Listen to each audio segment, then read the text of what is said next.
Assalamualaikum warahmatullahi wabarakatuh. Halo anak-anak semua. Hari ini kita akan belajar tema 9, subtema 2, pembelajaran ketiga dengan muatan bahasa Indonesia, PPKN, dan IPS. Sebelum mulai belajar, kita berdoa terlebih dahulu ya. Berdoa dimulai.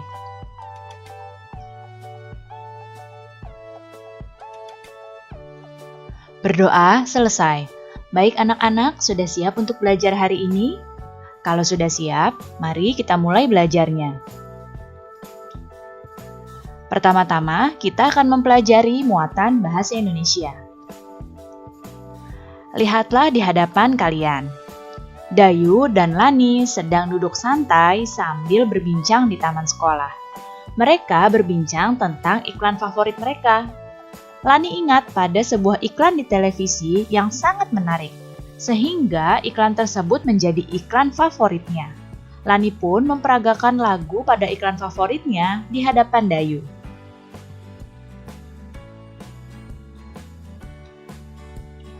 Agar dapat diingat oleh konsumen, suatu iklan haruslah menarik. Tahukah kamu apa saja ciri-ciri bahasa iklan yang menarik? Berikut ini adalah ciri-ciri bahasa iklan yang menarik. Yang pertama adalah bahasa yang digunakan baik, singkat, jelas, dan padat. Kemudian yang kedua, bahasa bersifat persuasif atau bersifat mengajak. Berikutnya, bahasanya menyampaikan informasi yang ada dari iklan tersebut dan bahasa menunjuk pada sasaran iklan tersebut, yaitu para konsumen. Sekarang kalian lihatlah kedua gambar contoh iklan berikut ini. Bahasa dan tampilan iklan elektronik yang menarik dapat membuat orang yang melihat iklannya ingin mencoba produk yang diiklankan. Apalagi iklan elektronik itu menampilkan gambar, suara, dan juga tulisan.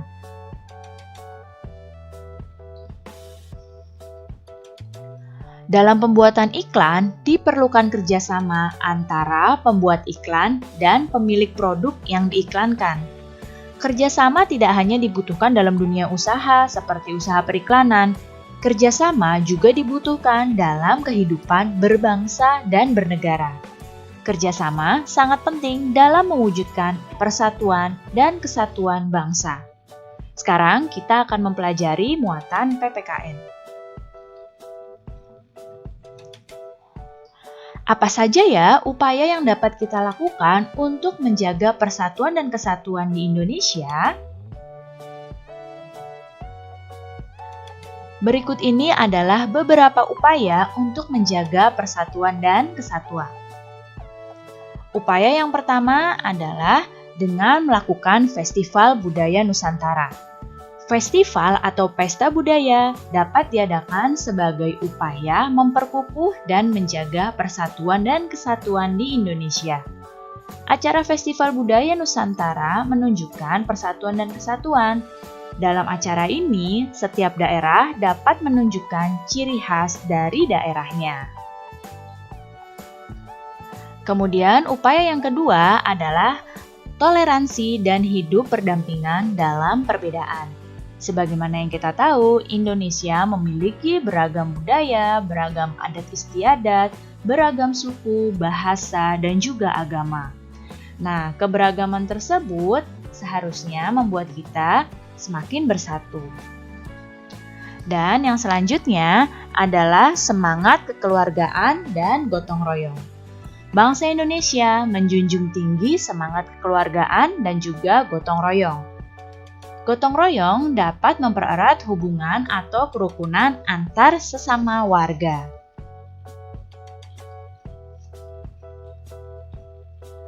Indonesia kaya akan kebudayaan. Untuk mengenalkan berbagai kebudayaan daerah, tentunya Dinas Kepariwisataan melakukan kerjasama dengan para penyedia jasa kepariwisataan. Penyedia jasa kepariwisataan ini termasuk usaha ekonomi. Sekarang kita akan mempelajari muatan IPS. Manusia mempunyai beragam kebutuhan untuk melanjutkan kehidupannya. Untuk memenuhi beragam kebutuhan tersebut, manusia melakukan kegiatan yang disebut dengan kegiatan ekonomi. Berikut ini adalah jenis-jenis usaha dalam kegiatan ekonomi yang ada di Indonesia.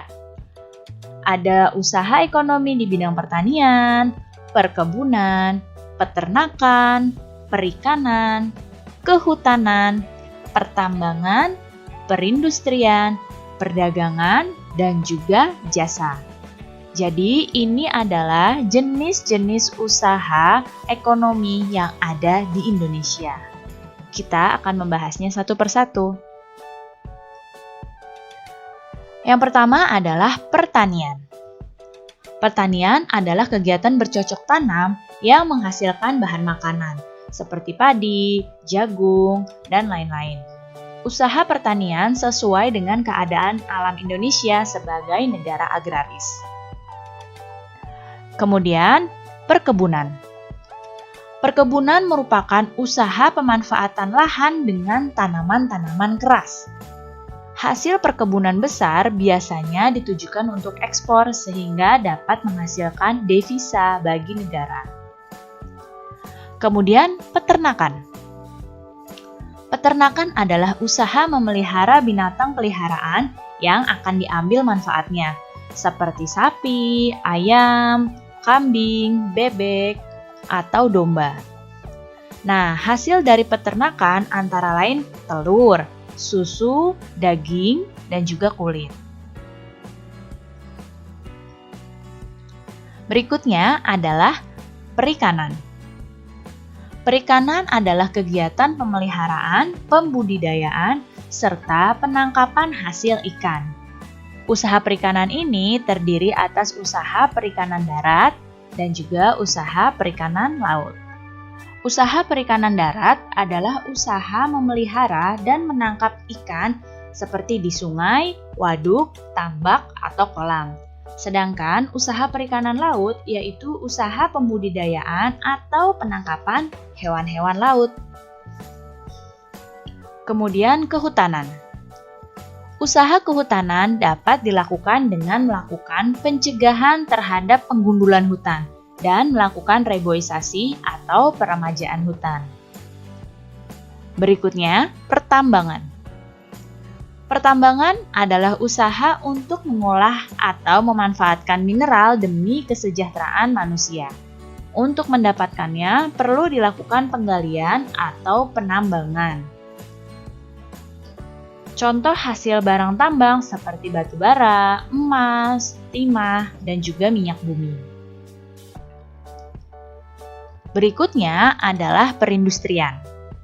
Industri adalah usaha atau kegiatan untuk mengubah bahan mentah menjadi bahan setengah jadi atau barang jadi. Usaha industri dapat dilakukan oleh perorangan, kelompok, suatu perusahaan, baik itu perusahaan pemerintah maupun swasta.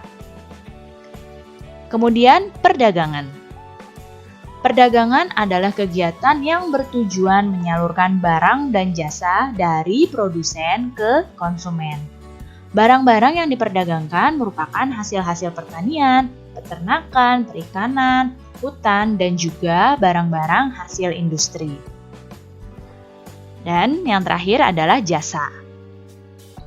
Jasa merupakan kegiatan melayani masyarakat di bidang yang tidak berwujud. Bidang yang tidak berwujud ini disebut dengan jasa. Contoh usaha jasa adalah pemandu wisata, kemudian salon, bengkel, asuransi, penjahit, dan lain-lain. Baik anak-anak, cukup sekian ya penjelasan Ibu kali ini. Mudah-mudahan kalian paham dan mengerti. Terima kasih anak-anak semua, sampai jumpa lagi. Wassalamualaikum warahmatullahi wabarakatuh.